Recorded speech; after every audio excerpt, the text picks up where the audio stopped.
Nah, itu termasuk kalian ini termasuk dua jenis timbangan. Kalian pernah lihat keduanya?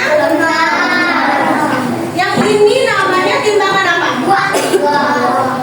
Ya, timbangan buah. Tapi umumnya ini namanya timbangan kue. Biasanya kalau ada yang membuat kue kan ditimbang tuh banyak tepungnya berapa, gulanya berapa. Nah, dia menggunakan ini. Lalu yang kedua ini namanya timbangan pasar, karena sering kita temui di pasar. Biasanya untuk menimbang apa? Nah, ada yang tahu kita belajar apa hari ini dari penjelasan ibu tadi? Matematika mengenai materi apa? Timbangan, yaitu judul besarnya adalah pengukuran berat. Pengukuran berat. Selain dari timbangan, ada juga yang namanya menggunakan kalau kalian sering lihat tutorial masak, pasti dia bilang masukkan 1 sendok gula, masukkan 1 gelas tepung, masukkan 1 gelas air. Nah, itu kan dia tidak diukur menggunakan timbangan kan, tapi mengira untuk kayak 1 sendok teh, 1 sendok makan. Nah, itu yang dimaksud dengan satuan tidak baku. Pengukuran berat ini ada 2. Yang pertama, satuan baku. Satuan baku itu seperti yang kalian pernah lihat, yaitu timbangan. Satuannya yaitu kilogram, hektogram, gram, lalu apa lagi? Ada yang tahu?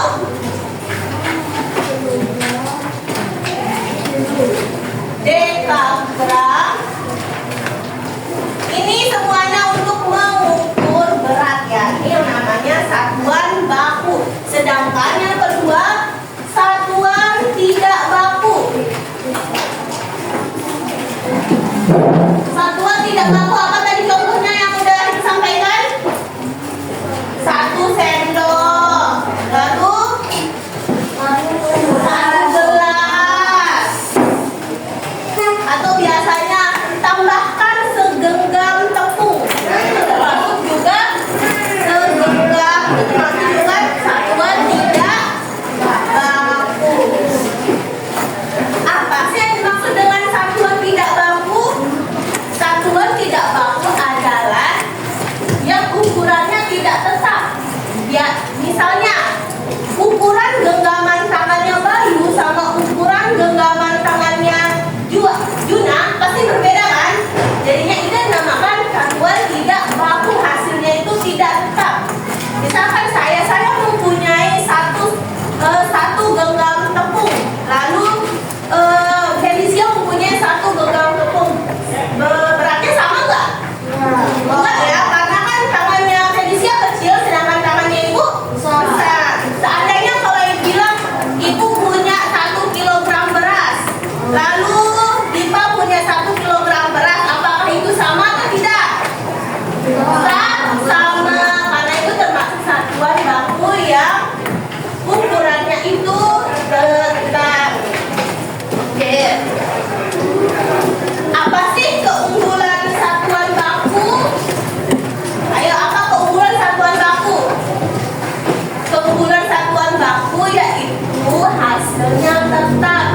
Di pasar tidak pernah kita melihat penjual itu mengira-ngira timbangannya. Pasti dia menggunakan timbangan agar adil, agar rata untuk semua pelanggannya. Misalkan dia ini 1 genggam ini, 1 genggam itu, takutnya nanti ada yang dilebih-lebihkan, ada yang dibanyak-banyakan, dikit-dikitkan, tergantung seberapa banyak genggaman yang dia ambil. Sehingga para penjual di pasar itu menggunakan timbangan satuan baku agar hasilnya tetap sama dan tetap.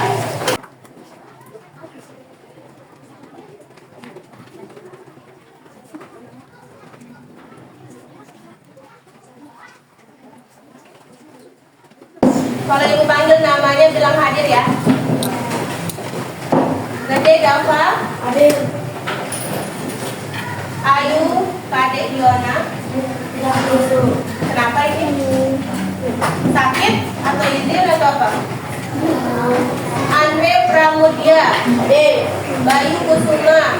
Nah, dari awal kan ibu sudah menjelaskan timbangan itu apa, jenis timbangan itu apa yang dimaksud dengan satuan baku dan tidak baku, contoh satuan tidak baku apa.